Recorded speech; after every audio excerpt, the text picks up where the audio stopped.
Hi friends, Jacqueline here.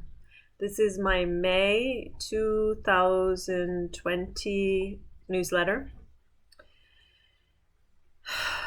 And I frankly don't even know where to begin.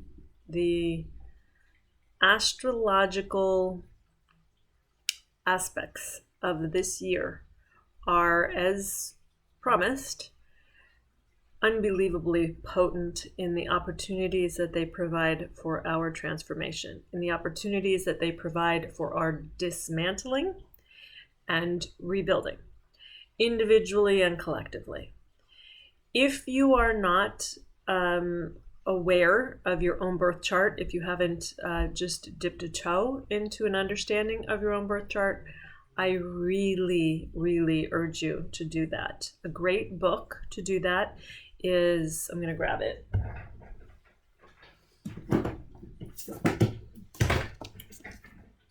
Chani Nicholas, You Were Born for This. It's a very simple, which is not easy in astrology, simple walk through the basic elements of your birth chart. When you incarnated into the space-time continuum of the third dimension, your soul chose the moment and the angle in which you came into this time space. And the planets and the asteroids and the cosmos, the imprint of it at that second when you took your first breath, is a map of your life, frankly. And so many people think that's completely ridiculous, and yet any person who has ever looked into it, even a little bit, realizes, holy shit, that's a map of my life, and why haven't I known about this earlier? Why haven't I been using this always? So get the book, do a little tiny bit of research, see if it resonates. I can't imagine, unless you're in really, really deep denial or resistance of yourself and your life, it will resonate. So how you're going to move through 2020 really has to do with how your birth chart is interacting with these aspects. So everyone will have a little bit of a different experience. However, of course, we're having a collective experience of the COVID and all that that means in all sectors of reality. And we're in a time of really looking deeply into who we are, what our lives are, what that means for the collective, how we create our lives, how we create the life of the world, how our creations serve ourselves, our families, our communities, our state, our country, our planet. And if it's meaningful, frankly, is your life meaningful? Is your purpose high? Is it a higher purpose? Is your presence on the planet for the betterment of all? Good question. Because the astro is so dense and rich with opportunity, really all I can offer, and really all I've been able to do for myself, is boil it down to two things. The first being listening, always being in the listening. We are always moving through these astrological cycles, collectively and individually, whether we know it or not. In Gemini season, we just entered Gemini season, which means the sun entered that place in the sky where Gemini, the energies of Gemini are, and the sun will be in that place for 28 to 30 days. And Gemini is the twins. It's the mirrored reality. It's the understanding that whatever we create within us then gets projected into the world and mirrored back to us. Everything starts within. Everything starts in the energetic field first, and then rolls itself, manifests itself out into the 3D. As above, so below. Meaning we are creating life. We are breathing God. Our every decision and choice is revealing God. God is all of it, everything. God is this beautiful creative energy that says, do with me what you wish. So we are these incredibly powerful creators. And if you look at your life and the world around you and you think this is shit, the next place to go is within, because it must be shit in here in order for shit to be showing up out here. This is the source of it. So this is why we bang the drum of do your inner work, do your inner work, do your inner work, because once you get it right in here, the world begins reflecting what is right in here. That's how it works.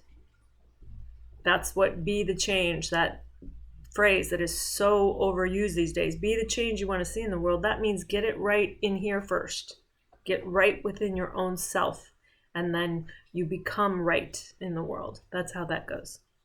So in the listening simply means that you allow life and the universe and your own highest knowledge, your body, your spirit, your neutral mind to speak to you all the time.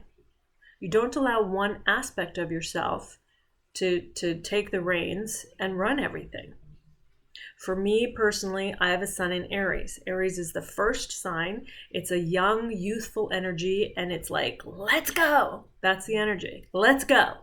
And I've spent so many years allowing that part of me to be in charge. I am that person that grabs and runs. I'm like, yeah, you got an idea, let's do it. I don't even think about how, when, why, should we. I'm already halfway down the road. And what happens is that thrust of energy takes so much out of me that I typically don't finish what I took off on because I run out of steam halfway through or 3/4 of the way through. So I'm learning that that's a beautiful energy, that youthful, can do, yes, let's do this energy. And it needs to be tempered with more of a Virgo energy of how does this work? Let's look at this first. Let's look at all the moving parts and see how this can work. Let's make some plans. Let's prepare. And then when all is in alignment, then we move. Now we run up that hill, charge up that hill. So the inner work is just beginning to understand what you are, who you are, what your gifts are. One of my gifts is that charge. Running up that hill can also be a detriment. Understand how the gifts work and how the detriments work. Understand what your challenges are that are built into your chart. So you can begin to have a deep sense of yourself so that you can begin to use and manage and facilitate your own energetic field for the highest good of your life. There's a thing called human design, which is becoming more popular, and I don't know very much about it at all. However, I do know that it incorporates a lot of elements of it incorporates astrology, and I think the I Ching, and all of these different wisdom traditions into it, and you can figure out based on your time and date and location of birth what your human design is. And I discovered recently that I'm a projector, which means that I have to really manage my energy very carefully.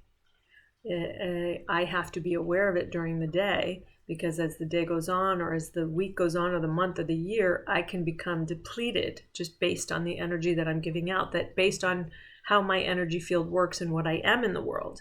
This is really good information. My whole life I've just thought, what is the matter with you? Have more coffee, whatever it takes to have the same output of energy that I see other people having. Well, what a gift to find out I'm not meant to have that same output of energy that other people are having. I'm meant to take in a bunch of information and essentially regurgitate it or reflect it back and then rest. That's what I'm meant to do, which is what I've always done. And yet I've always had this judgment of myself in the resting periods of like, what the hell's the matter with me? So this is good information to have, right?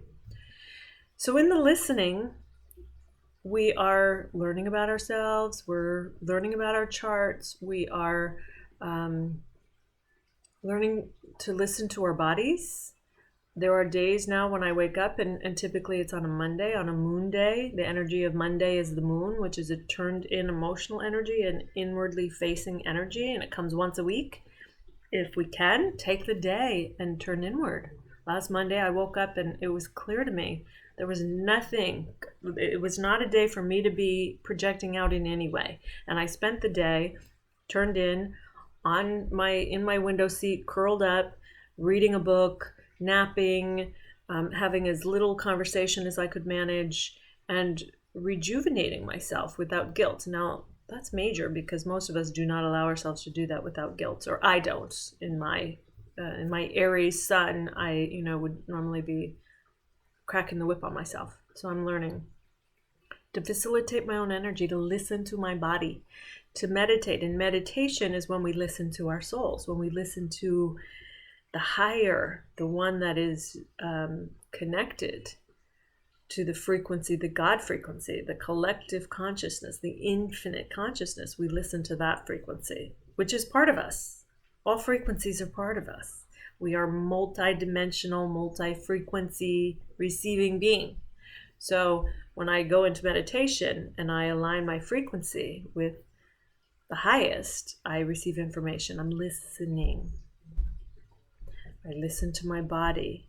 I listen to the cosmos. I sit in meditation and I just get quiet and I listen. And when we do this, we are aligned with the natural rhythm of what's rolling out. And you will find yourself, I'll go to read what the energies of Gemini are, and I realize that's exactly what I'm going through right now. Or I'll go to read what the energy of the new moon is, and I'll realize, yeah, that's exactly what's happening inside of me. This is what I've been journaling. This is what's been coming up in dreams. This is what I've been pondering.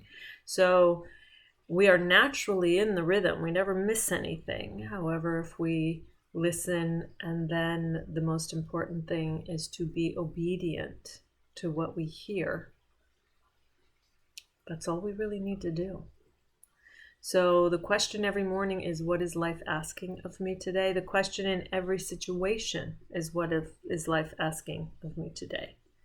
In any kind of situation, like with what we have now with COVID, when people are not working and not being able to connect with others, and not being able to pay their bills, and unsure of the future of their jobs or careers or lives even.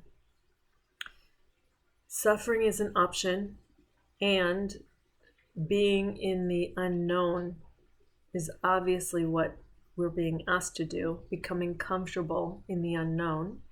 And with this onslaught of information and this polarized information, this side saying one thing, this side saying another, and they're completely opposite in their meaning, it's very difficult for us to discern what is true. And the answer isn't to take in more and more and more and more information that will only create more confusion. The answer is to get still in yourself, to find neutral mind. And what neutral mind is, we have, the yogis say we have 10 bodies, and one of them is the meditative mind, the inwardly facing mind, could be called the negative mind, and the other one is the projective mind, could be called the positive mind. And what all that means is looking at a situation, everything that's positive about it, everything that's beautiful and good and feels good and is possible in that situation. Negative mind looking at a situation and everything that might go wrong, which isn't bad. It's just the body trying to protect itself, the soul trying to keep us here in the body longer to have more and more experience. So anything that might go wrong, any caveats, any, things that maybe our ego isn't willing to take a look at. So we allow the negative mind, we allow all that information to come in, we allow all the information of the positive mind to come in, and then we blend all that information together into a still point, a neutral mind. And then we allow the truth to bubble up and rise from the neutral mind, rather than allowing the projective mind to choose or the negative mind to choose. Stillness, listening.